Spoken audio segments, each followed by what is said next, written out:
Awareness, the final frontier. These are the explorations of Jonathan Robinson and BrianTomO'Connor. Their continuing mission, to discover fresh new paths to the mystery within, to seek out new joys and new methods of awakening, to boldly go into the heart of expanded consciousness. This is Awareness Explorers.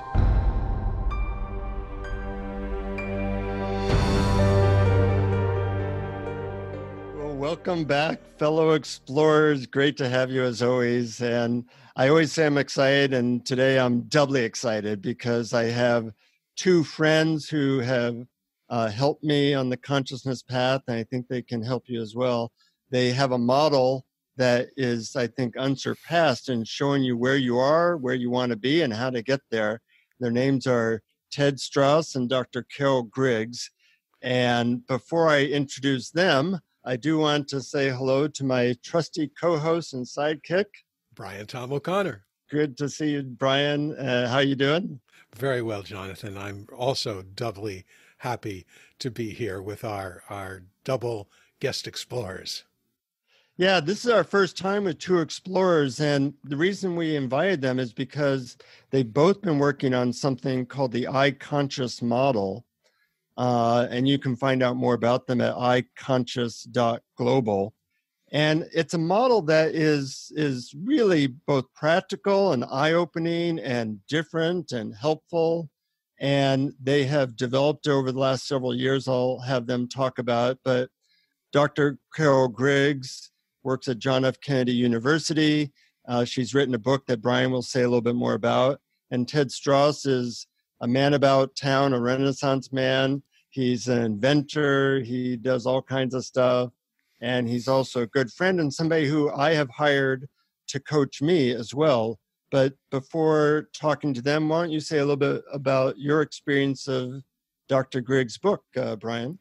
Yes, I just finished Carole's book, Space to See Reality, and I thought it was marvelous. And it's about coaching, and it's about a new paradigm of coaching in which she says that there's been very little literature about coaching in the past that doesn't focus on how to fix the personality, but that instead focuses on consciousness and seeing the personality from our true natures of consciousness. And I thought it was great. And just a little quote from the book that I thought was inspiring.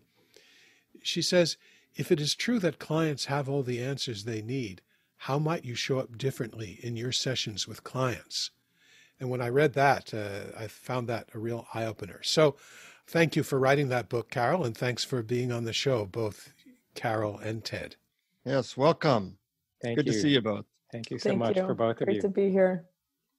People generally won't be familiar with your model, and talk a little bit about your perspective of what you were trying to do in creating this very helpful approach to really accelerating human potential by creating a model that would give people a sense of where they are and where they want to be. So let me give you just some time to explain that, and then we'll go into some details about consciousness expansion. Great. I think what really started this was that Carole and I were both noticing, we're both doing coaching work with a lot of clients, and we both noticed that people didn't really understand where they were in the process. And because they didn't understand where they were kind of wandering around a bit lost and trying to figure out where they were and where they were going. Now, the world of personal development and consciousness development is replete with writings and teachings. And yet, there isn't a lot in common about what the path looks like and where it's going. A lot of things are said, and a lot of things are not well defined, and people are still, we notice, just trying to figure out what's going on. And that doesn't help the process very much. In a phrase, it's a mess. Exactly. And so we quickly realized when Carole and I first met and started talking about our mutual interest in finding a way to map out what's happening in the process, we quickly realized that the very first step is to go through our own experience, go through all the research, and put together the clearest model we possibly can that helps people see where they are and where they're going. And everything else that we do has got to be based on that, whether it's in our coaching work or in programming robots and avatars to help people in their process or any other resource. It's got to start with that. Yeah. What I liked about it was that it not only mapped out the levels of consciousness, but also development in other areas. And in fact, you do 5 areas, consciousness, body, mind, emotions, and what you call uniqueness. A person can be very developed in one of those areas and not developed in the others, and how that creates problems for them. Because if you're unbalanced, eventually something hits the fan. And being able to map out where you are in those 5 dimensions really gives you an accurate sense of how balanced a person you are. Carole, I'm wondering, you use this in your coaching practice a fair amount, I assume. Is that right? I do. Yes, I do. How do you use it? You know, it really depends on the situation and the client that I'm working with. Some clients, I'm very outward with it, and I share the model with them and show them where they are developmentally, and or get their feedback on where they perceive where they are developmentally, and have a conversation around that. And we can start to see where they are, where they want to be, and also the discrepancies within the domains, as you were just talking about, where they could be very well developed in certain areas and relatively undeveloped in other areas, and start to make sense of where some of those gaps are, and what's causing some of the issues and challenges, either professionally or personally. And other people, I don't necessarily share the model with them, but it is kind of running in the background as I'm working with them and feeling into the gaps and some of the challenges that they're bumping into, and addressing those with them. I do find some people, it's really helpful for them to see the model, and other people, for some reason, I just have an intuition that it feels like it might be a distraction at that time. And I may or may not share that with them later. It's just very situational. Mm-hmm. Now, if people want to learn about your model, is the best way to go to the website? Yes. Yeah, they can go see it for free. We'll just ask them to sign up for a free account, and then they can just go right on over and take a look and read the whole thing. They can also see the model in print when the book comes out, hopefully within a couple of weeks. And right, the book is called I Conscious: Accelerating Human Potential. And hopefully the that will be... Yeah, the website is still iConscious.global. But the book will also be available on Amazon and Kindle, probably in a couple of weeks. That's great. I'm really looking forward to it. Great. Now, Yeah, Brian, me too. You're new to the model, so what's your impression? Well, at first I found it a little daunting. I thought, oh my gosh, this is really a lot to take in. And then the more I looked at it, the more fascinated I became. And it started to click when I started to realize, how you read across in the different domains down on the left, and then across through the progression in the 3 different, what do you call the 3 phases? Phases, right. And then each phase has its own chapter. Is that right? Stages. Each phase has a number of stages within it. Right. But the one thing that fascinated me most about it, and I was very happy about it, was to see that uniqueness is one of the domains in the model. I would be be less surprised to see the others: consciousness, emotions, mind, and body. And since the progression is towards the dissolution of subject-object, we might think that uniqueness was sort of contrary to that progression. So how does the realization that we're really not our personalities square with the full expression of our unique personalities? Well, I'd love to say something about that. I think the progression in the uniqueness domain is about becoming more and more of who we are designed to be. So everyone has their own very unique gifts and their own very unique limits and their own unique history. And we're all here with some particular either purpose or function in mind. And so as we grow, we just start to discover by trying things who we are and who we're really not.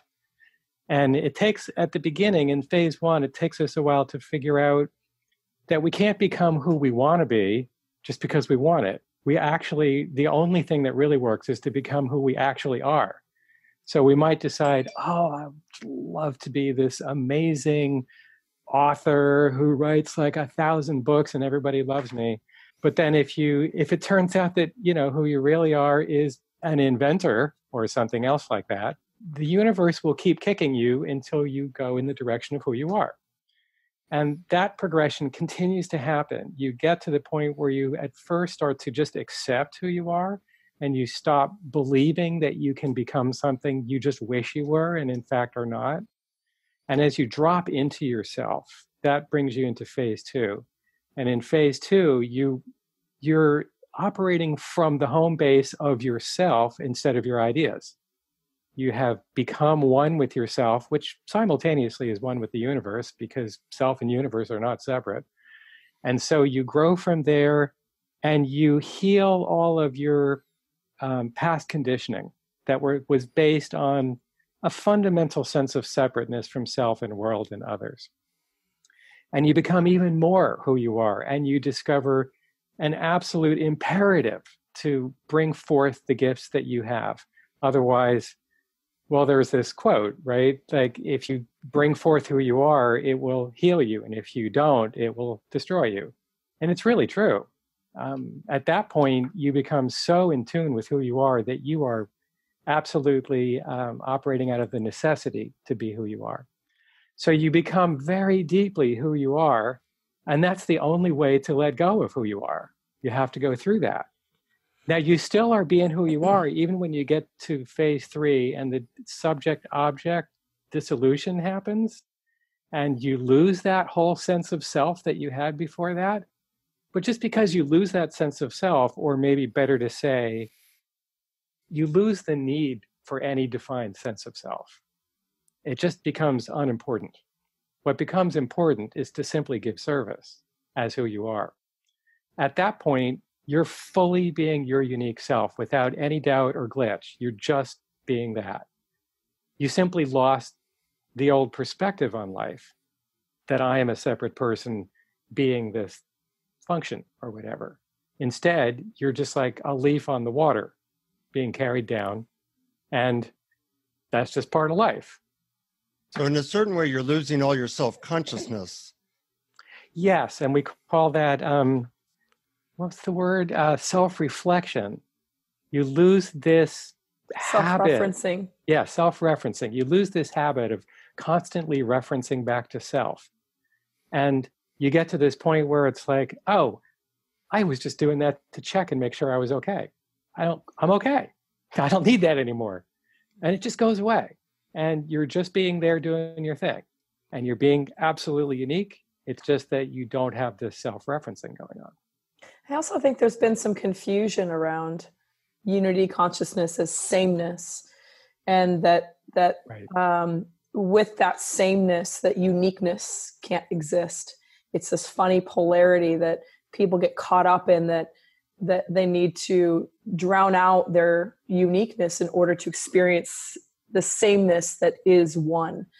And I know it sounds kind of choppy and a little maybe uncertain, but that's part of the uniqueness that we actually love bringing to the fore is your unique flavor can absolutely come out more amidst sameness, not in lieu of. In fact, it needs to. It absolutely needs to. It does absolutely have to. And I love how Ted said, that which you don't bring forth will destroy you. And I think, and I've noticed with some of my clients and even myself of, those times where I wasn't polishing the actual unique intricacies of how I show up in the world or how my clients show up in the world, it gets uncomfortable. Something gets uncomfortable. Something wants to be fully here. Something, and it becomes even more nuanced the more you evolve. And so it's actually a really beautiful thing to see more individuation coming out amidst sameness, amidst unity. It's not an or. Yeah, this business of the personality, I'm so glad you're saying what you said, Carole. That's just so important. And Brian, I'm so glad you asked this question, because there's so many schools of development that think that we should not be angry, we should not be reactive, we should not be this or that or the other thing because it's not spiritual, or it's not going to get you to where, to the oneness of consciousness that everybody thinks they're going for. And that the oneness excludes right anger, or the oneness excludes is oneness, but not this, which is hysterical. Right. It's right. It's like, obviously that's not true. If everything really is one, then clearly that's not true. And yet, when you're living in this dual phase, that's how we tend to see things. And it's very easy to get caught in that puzzle, thinking you should just be the bliss of infinite beingness and not be your personality. But from our perspective, we help people become who they are, because that's one of the fastest ways to get them into unity. Yeah, that's great. I've met a lot of gurus, and they all are different. They're not all the same. Right. Right. And the one thing I would say they have in common is that they are very unique, and they're very fully alive in some form. So I think your model makes that clear. And the other thing I liked about the model, I liked a lot of things, but it also is prescriptive, meaning it's very practical. In your model, you can literally see, if I'm at level 6 here, the next thing I need to do is written out. Like, you need to focus on this. And it's very precise. And I found that really interesting, because sometimes I would say, oh yeah, that is what I'm attracted to, or what I need to do right now, in different areas, whether it was consciousness or body or emotions. I know my wife looked at it and she said, well, yeah, this is where you are body wise. That's why you need to dance. It says you should need to dance more here. And so I found it very practical as well as intellectually satisfying. And I think that really differentiates your model from a lot of other models about human development. Yeah, thank you. We really wanted to give people a roadmap, and obviously like the lines that divide one stage of development to another, they're fuzzy. But we did also want to be very clear about the expansion process at each of the stages, and how one can evolve step by step and not be wandering. I know Ted and I, we were both wanderers trying to figure out what the next step was, and what the next book was, or retreat, or this or that, and kind of, reaching into the air and whatever was next. And so we wanted to provide some sort of a roadmap for people to get a better understanding intellectually, and then even viscerally in their body, as to what that next step of evolution is, and to be very clear about what that is and what practices that they can be leaning into to help expand awareness, or whatever other domains that they're working on. And I want to mention that that's actually the principle behind the iConscious assessment that we now have available on our website. The whole point of the assessment is it takes you through 82 very thought-provoking questions that tend to make people sweat a little as they're thinking about where they are in their process. And at the end of that, it specifically gives you a result in each domain, showing you where you're where you're developed and where you're less developed in each domain, and also where you are in the views, which we'll talk about in a bit. And then it specifically says, okay, in this domain, here's where we feel you need to do some work. Here's the work we feel you need to do. And now we explain why we think that's important. And then we go on to the next domain. Here's where we think you are here. Here's the work you need to do. And that's the whole point of the iConscious assessment. So yeah, I think that's fairly important, because when people don't have that, again, it's like, this reminds me of the moment I walked into the Open Secret bookstore, which is the big spiritual bookstore in Marin County. And standing there amidst thousands of volumes of people's writings about how to, grow in consciousness and your whole being. But they're all different, and each one has its own maps and models. And it's like, how the heck are you supposed to navigate this? That was really our purpose, is to tie it all together, look at all the research, and find the best way to describe how to do that. And we didn't also necessarily need to be the end-all be-all for all the answers. We wanted to provide a researched model that could drop in other people's work. as Ted said, he walked into a bookstore and there's, hundreds of thousands of books being written on this topic. But each one of those books could probably find themselves in a particular place within the model. And we found that to be a really powerful piece, that we're not saying that we have all the answers to every single domain of content and practices and things like that. Jonathan, I know you've got a lot of things that you've created over the years in terms of meditations and things like that. And so to look at these different teachers and the different styles, and some teachers tend to teach more towards people in developmental stage 7 or 6, and other teachers really hone in on development at stage 12. And so for people to be able to find where they are developmentally and then find the appropriate resources, even outside of what we're offering, other books, other retreats, other works that are out there in the world, we wanted to kind of create a hub where it could tie together all the different things that are available so people can get out there and find the resources that would most nourish them at the most appropriate time. Yeah, one of the reasons I was so enthusiastic was that when I look at the whole spiritual sphere, it looks almost random. You find a teacher, and that teacher knows this area, one area, but you might not fit that area, right. And if all you have is a hammer, everything looks like a nail. Right. So it's helpful in seeing what might be appropriate for you, but it's also helpful in seeing what your weak leg is.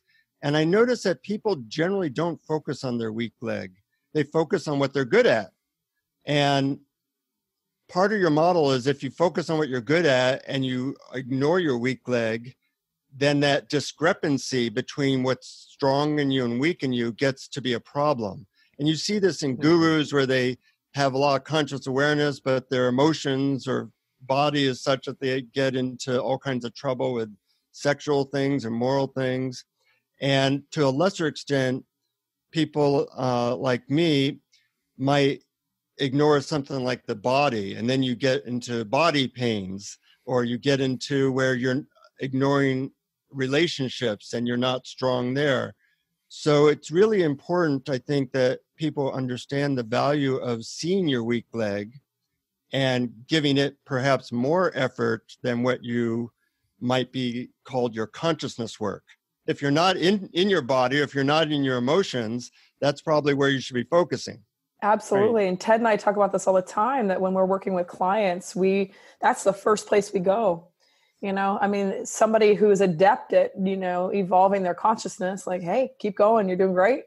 But let's focus at this other spot. Maybe it's body, and see what issues are arising because of the lack of focus on that area. And there's clearly some need to lean into that and learn how to build that muscle, so to speak. And so some coaching, that's usually where people actually reach out for coaches, is not because they're doing amazing. It's usually because they're tripped up a little bit. And they're usually tripped up because there's something they can't see. It's a blind spot. It's an area of development that they're not aware that is holding them back. And so to have somebody shine a light on it and say, hey, let's lean in here a little bit, and see how that might help your whole evolution. Because once that weaker leg, as you would say, starts to catch up and we start to integrate, that integration process can expedite one's evolution. Yeah. I just worked with a woman a couple of days ago who I was looking at her results from the iConscious assessment, and she was exactly the same thing. She was doing good in consciousness, but in emotions, there were some glitches there. And we talked for a little while, and I reflected back to her that I felt like she wasn't owning her anger. And this is a big issue, especially among spiritual people. The idea that anger is bad or wrong or somehow disqualifies you from some kind of awakening. It's really annoying to us to see people like labor under that misunderstanding. And as soon as I was coaching her to really get into and own the beauty of her anger and the importance of her anger and the necessity to use that as a way to say no when what she means is no, her whole energy is completely sharpened up and she became much more present. And that's how powerful this stuff is. It's like, as long as we keep maintaining these old ideas that we think are, how to pare away parts of ourselves so that we end up with nothingness. It's like it's with cardboard at the end. Yeah, exactly. That's not what we find actually works. Yeah. You have to include. Everything must be included. I mean, Yeah. everything is unified. Everything is one. And it sounds very cliche, but you can't experience unity when anger is chopped off. Mm-hmm. Yeah. You feel the separation as you divide an energy like that, and you feel then separate. You feel separateness, even though it's not. But that will be your experience of self and life. If there are certain parts of you that are being sliced and diced. So that's the power of integration. It's the power of actually tending to all 5 of these domains and really learning to include. I mean, really, it's I say life is a integration, and it's an awareness process of integration. How much can we integrate? And then it just becomes obvious that we're none of it as well, which is the funny part is, but in order to feel that we are none of it, we often have to feel that we are all of it. Yeah, one of my descriptions of the recognition of unity is everything, nothing, and me. When you get that it's all 3 of those things at the same time, all as one, that gives you an idea of how we perceive what unity is about. Everything, includes nothing, includes my own personal experience. Nothing gets left out. That's beautiful. Part of what you talk about is really a model to help people coach themselves to the next level, but also all 4 of us are consciousness coaches and have played that role. And I find that that's kind of like a new area. You know, people say life coaches, but that's usually not, that's more about their outward life rather than their inner life. And I know Brian's done some coaching. I do coaching. Really, all 4 of us have experience with that. And Brian, I know that you have done a bunch of coaching recently. And of course, your book offers many methods for helping people. What have you found is useful in your coaching? And then we could talk about the idea of coaching in general, like what is the potential value of consciousness coaches, not just life coaches? Well, I think that what Carole just talked about including, is one of the, I call them awareness games that I help people through. And one of them is called include, where you start with an emotion that you may be having that you might not want. And you ask, well, what else is here? What else is in your awareness? I mean, there's the sense of there's the feeling of your body against the chair. There's sounds, there's breeze, there's thoughts. And you just keep including as much as possible. And the emotion, well, you're not trying to get rid of it, somehow changes its relative proportion to all that is in your awareness. So that's one thing. And the other thing that Carole talks about a lot in her book that I really resonated with is, I think the best metaphor you used was the transparency metaphor. Mm-hmm. Just being there with no agenda, absolutely allowing yourself and the other person to be exactly as they are in this moment. I think that's really useful, helpful, effective, and fun. Yeah. And, I love the term self as instrument. As a coach, I'm only going to really be able to coach somebody to the place where I am. I can't coach somebody really beyond where I'm at. And so it's really, what parts and pieces, how integrated am I?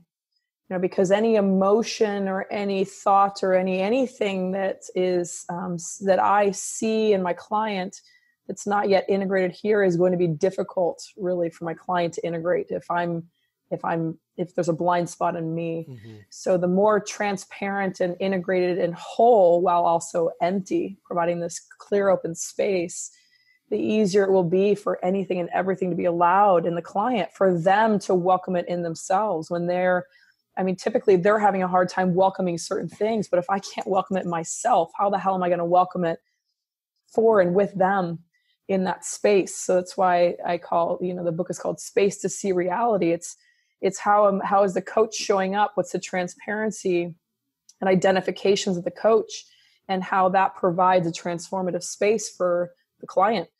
So the degree of transparency in me is what I'm actually offering to the client of everything is welcome here. And it's extremely transformative in supporting them to welcome everything inside themselves. And Ted, Ted has actually been serving as a coach for me the last couple of weeks. And, I've had various spiritual teachers that kind of acted in that capacity to some extent. But I've really enjoyed Ted's coaching and found it very, very useful, where he was like pinpointing where what I call the holes in my balloon are. If you have a little hole in a balloon, that balloon will not, blow up.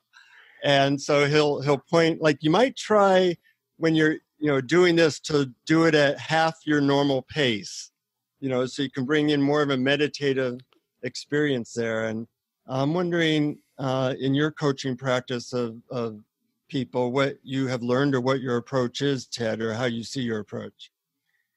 Well, having worked with Carole for some years now and put together this model, it's like there's no way to avoid, I think, for both of us, that approach, that the model becomes the context for our work.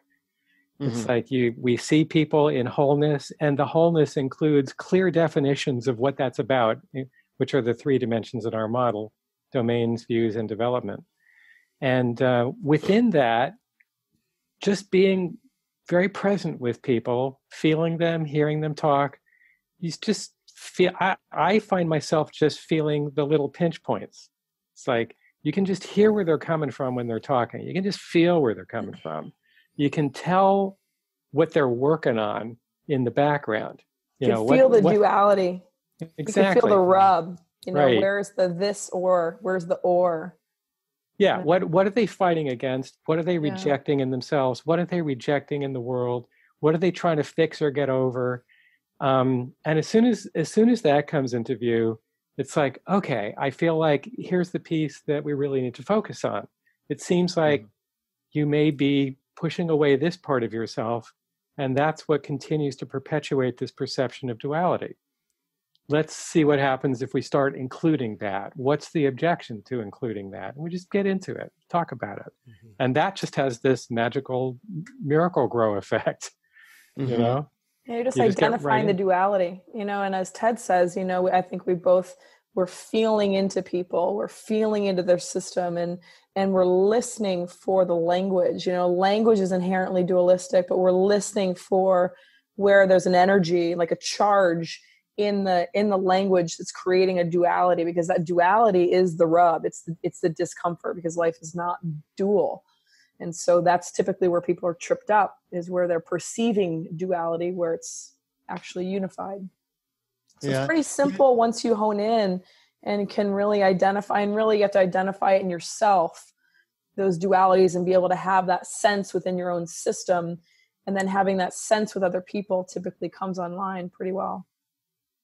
Something I've been struck with is how easy it is to see somebody else's weak spots and how hard it is to see it in ourselves. I lived for many years with a spiritual teacher, and he would put somebody on the hot seat and he would tell them all the weak spots and what they were doing. And that person would always deny and say, no, that's not it. And that's a misunderstanding and everything. And then at the end, he'd say, if you think that Joe is really like this, everything I just described, raise your hand. And we would all raise our hand because we knew Joe, and it was a perfect description. And he was always exactly correct, except when I was on the hot seat, which means everything he said was completely false and made up. And then he'd say, if you think Jonathan is like this, raise your hand, and everybody would raise their hand. And I would, for a couple of years, I didn't believe it. And then I started to see that everything that they were saying about me was actually true. Yeah. But, our eyes go out, they don't go in. So it's really hard to see these things. And sometimes when I coach people, they think, how did you know this so quickly about me? And, from my perspective, it's like screaming at me, from their perspective, it's totally invisible. And so that's why I think coaching is so important when it comes to. I mean, that's what I call them, blind spots, right? Yeah. I mean, they call them shadows, blind spots, anything dark, because we can't see them. It's not, the light of our own awareness is not shined on it. It's not been integrated. We don't even know it's there. So that's the first piece. The second piece that comes up is, the ego just wants to, identify with and as and deny. There's a fear that comes up. It threatens our sense of self. So by getting that reflection that we can't see, it's threatening. Hence the no, that's not me. Are you crazy? And then everybody's like, oh, yep, it absolutely is. And which makes it even scarier, because it's how is everybody seeing this, but I don't. Yeah. So I'd say those are the two pieces that come up for me.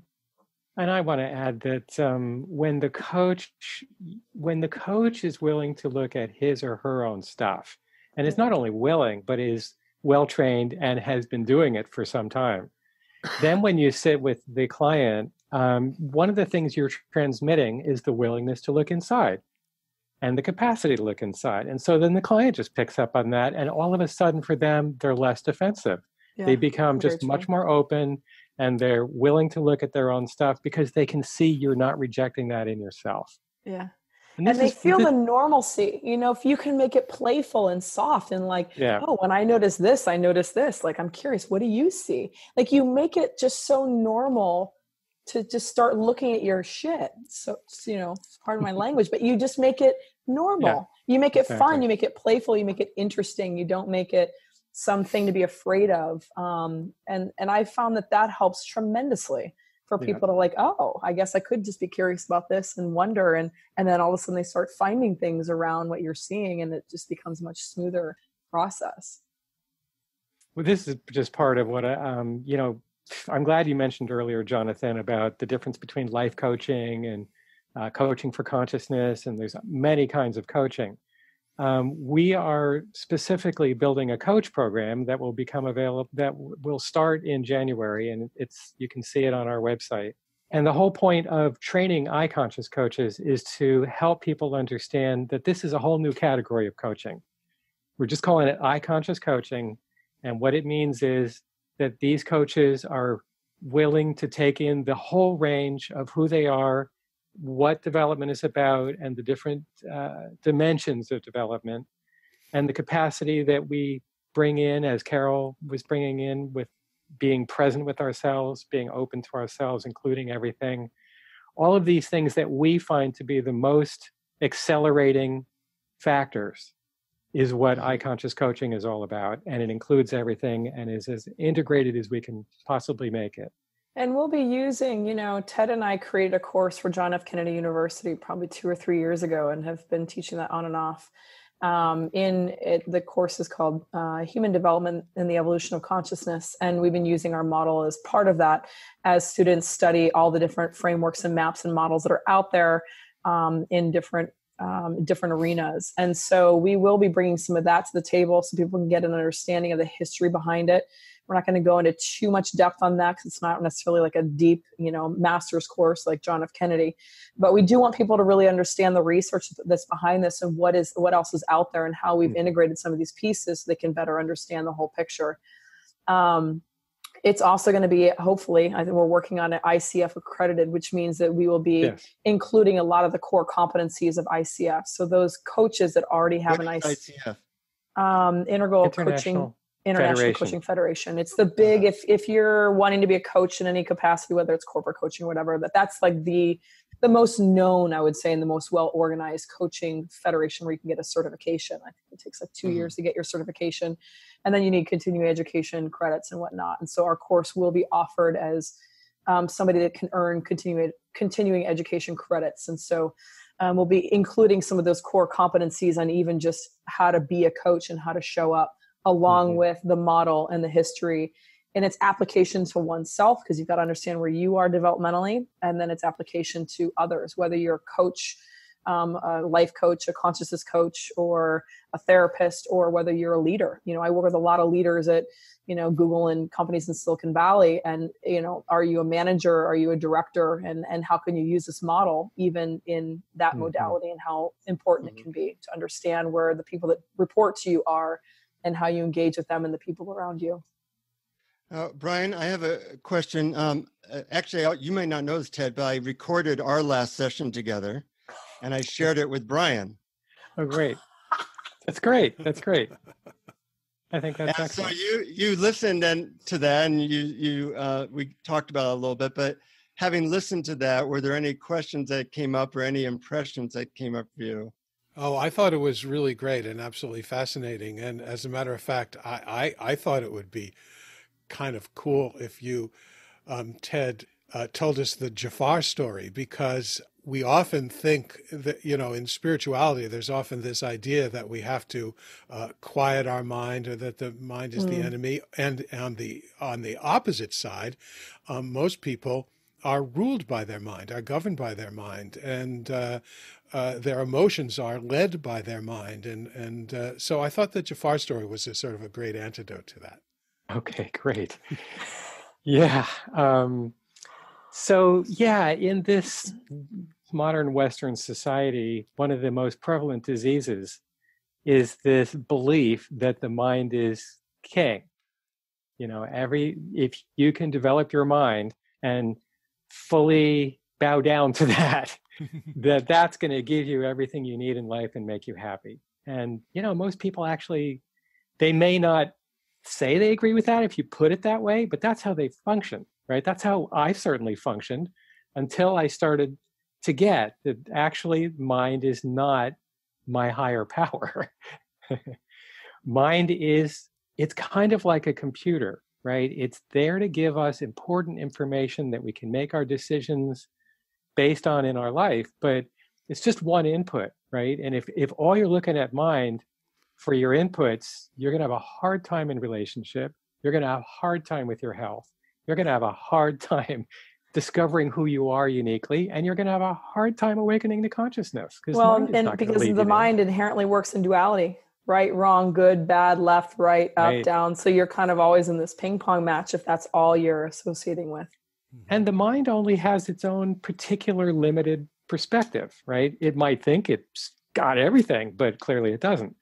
So this relationship that we have with mind needs to be re-examined as part of any kind of development process.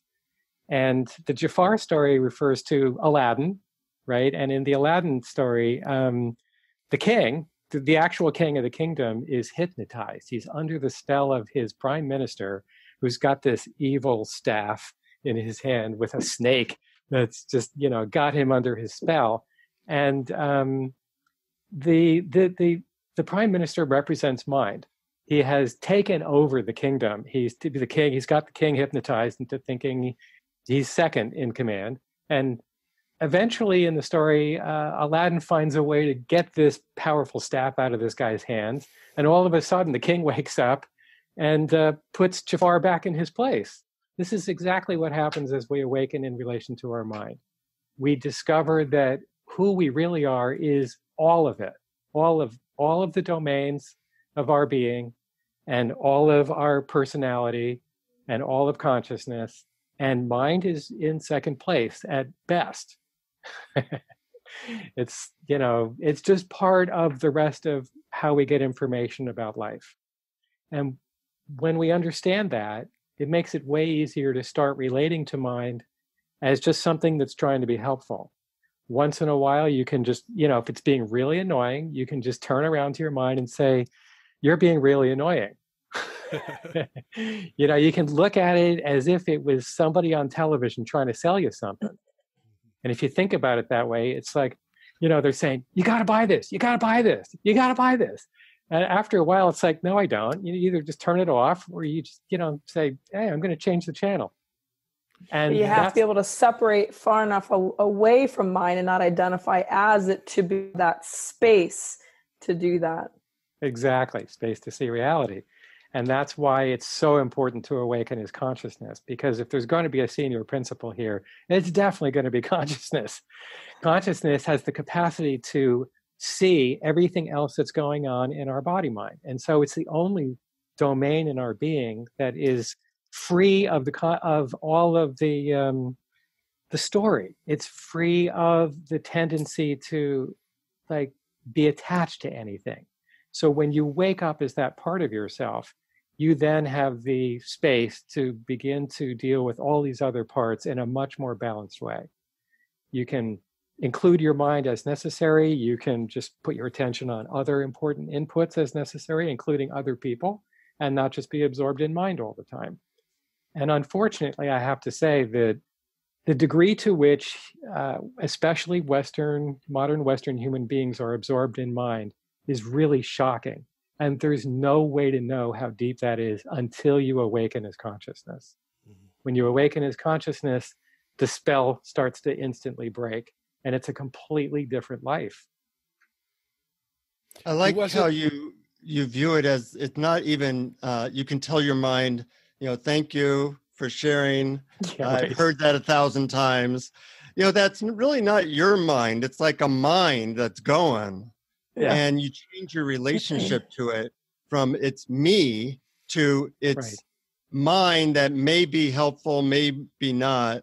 And a lot of the time your relationship can be, I know what you have to say, but I am staying with presence, and you're not that helpful in this situation. I often use the metaphor with clients of like, just imagine like a machine, like a fan next to you. And the fan is just spewing out thoughts. It's like a thought-making machine. It's just next to you and it's just blowing in front of your consciousness. And you can grab it or you can just don't touch. But just it's not yours. It's recycled thinking. That fan could turn around and blow in front of Ted. It could blow in front of you, Jonathan or Brian. And, it's not personal. It's just, they're just thoughts. And it's just a matter of whether we grab them and identify with and as them and entertain them and muddle with them, or we just, we don't touch them. And I love that, just thank you for coming. I appreciate you showing up, and I don't need you right now. Love you. Yeah. And that actual love, that energetic love with it versus the, F off, I don't want to think it actually might have a deeper hold on you when you push it away with anger versus when you just, I appreciate it and I don't need to touch that right now. Yeah, Pamela Wilson, a great spiritual teacher, one of my favorite phrases, she would always say, thank your mind for its opinion. Yeah, exactly. And who was it who said, the mind is an excellent servant, but a poor master? I'll say. But on the opposite end of the spectrum, there is the idea that we have to quiet our mind. And I recall there was a point that was a big revelation to me, was when I realized I didn't actually have to quiet my mind, that actually the background of awareness was there, whether my mind was busy and chattering or not. Exactly. Such a relief when you realize you don't have to quiet the mind, nor really can you. I mean, those thoughts are going to blow through or they're not going to blow through. You can't control really shutting it off all the way. And even the thought that you can control is busyness anyways. It's a relief once you realize that it's, that light of awareness, that light of stillness is always here, irrespective of what's blowing through it. A technique that I thought was very useful, if I can share that technique, Ted. Sure, go ahead. Okay. You said one way our consciousness is partly what we focus on. So if you're focusing on mind, everything becomes mind, and you have all the ramifications of that. But a way out of mind that you gave me was just focus on the sounds around you. Because as you focus on the sounds around you, you're entering into the present moment. It's not a doing because the sounds are already there. So you don't have to effort the sounds around you. They're already happening. And as you do that, mind naturally quiets because you're not focusing on that dimension so much. So I found that to be a very effective tool for just becoming aware of conscious presence. And the implication was my mind got quieter.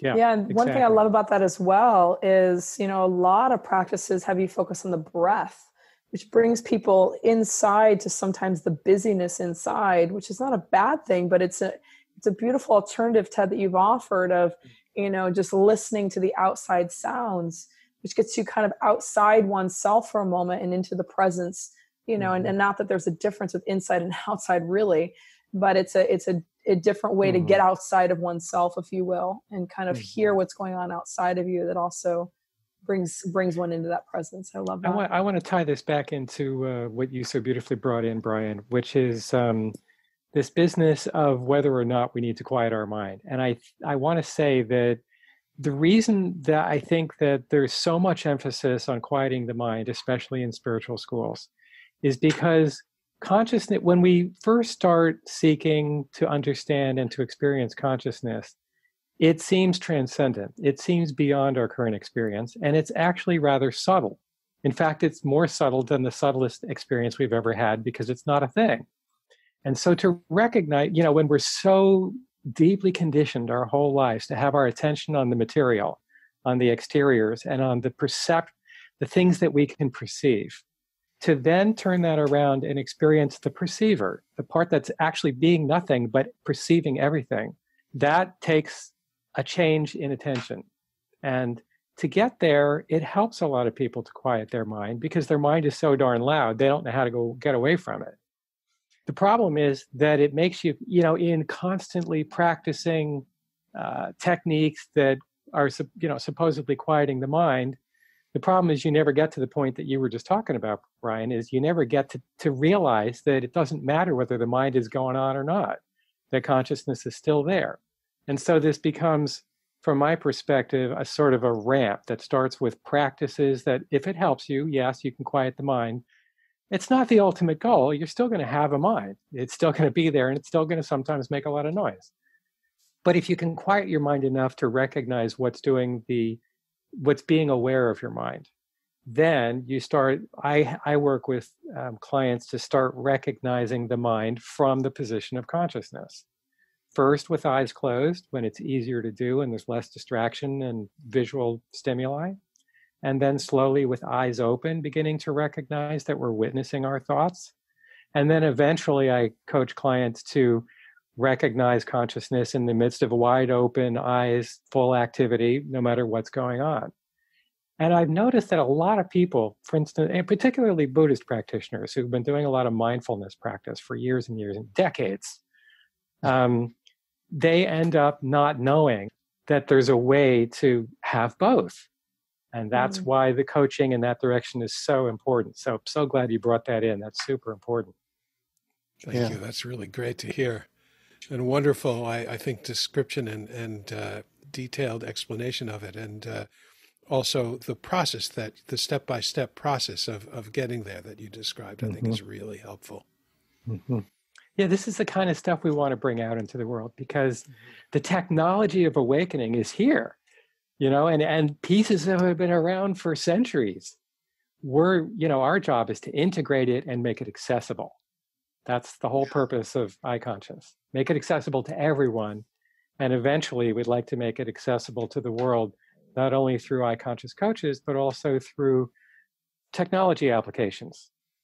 Yeah, giving people the right tool at the right time in the right domain accelerates everything and is really the future. And that's what I saw when I saw you. In fact, you're even working on teaching this to artificial intelligence that can eventually help people, because only if we can get this out to the masses can we create the consciousness shifts that we need on a global scale. And I appreciate that big vision as well. We only have a couple minutes left. Any final words before we sign off? Anything you want to add? Well, one thing while you're thinking that I want to add is just how much I appreciate your friendship and how we've been able to work together and play together and just really be supportive. And this also goes for Brian, that when people are really working on themselves, there's like a common something that is really sweet to be with. And I have a lot of love for the three of you because I sense that we're all part of a bigger mission, and it feels really good to spend time with all of you. Yeah. You're here. You're here. Thank you for saying that. And I totally feel the sweetness. And I look forward to getting to know you more, Brian. And I agree. There's one of the things I've noticed is that there's a whole huge, several generations of people have come in since I got into this stuff who are just about helping people to awaken. And a lot of people haven't even come to recognize yet that this is a thing. It's not only a thing, it's a necessity. I mean, if you just look around at the world and what's going on, the mess we've gotten ourselves into, it's become a dire problem. And the necessity to wake up, understand who we are, feel our connection with all of life, and recognize the consequences of our actions is more important, in my opinion, than anything. Because the technology is going to keep going on. People will keep doing stuff. The only hope I believe that we have of getting out of this mess is waking up. And that's why I'm here. That's why I'm doing what we're doing. I believe that's what you're up to, Carole. I think we're all here in our own ways for that. Yeah, and that's been our mission with iConsciousness too. We see that awakening is the core piece. It's what I call the acupuncture point, really. And it has become the focus of our work, not only with iConscious, but our own coaching practices as well. And I think we're both just really grateful to be playing the small part that we're playing and to be offering the model as one resource for people, whether it's through coaching or artificial intelligence. And it's just a real joy to share this time with you, Jonathan and Brian, because it's just feeling that larger community and everybody playing their own little part in this awakening, and to feel that kind of global mission feels really good. And so thanks for having us on today. It's been really fun to play with you both. I'm very grateful too. And I'm also grateful to you, Carole. I know that you've been under the weather and had laryngitis for a few days, but here we are. And so thanks for being willing to talk to us today. I think that this has been really eye-opening and wonderful and joyous. And I think possibly only scratched the surface. I think we might, in a few months' time, if we can somehow manage to sync our schedules, do a part 2. We should start now. We should start now. Yes. But I would love to go even deeper into it, because I still have plenty of questions, but I thought we really delved well, or both of you delved really well today. So thank you. Great. Thank you. Thank you both. This has been great. So you can go to iConscious.global for more information. Of course, our website has all the different episodes and a donate button and many meditations and all kinds of stuff. And you can contact Ted and Carole through their website, or Brian and I through our website, blah, blah, blah, blah, blah. And you've heard it all before. But thanks for being part of our family. And we look forward to seeing you in the next episode. And thanks, Ted and Carole, for your contribution. Thank you both so much. Thank you both. Thank you. Yeah. Thank you for listening to Awareness Explorers. To learn more, you can check out our website at awarenessexplorers.com. Please subscribe to our podcast on iTunes, Google Play, or your favorite podcast app. And we'd love it if you would post a review. And please share our link on Facebook and with family and friends, because knowing yourself as awareness is the greatest gift you can give yourself or someone you love.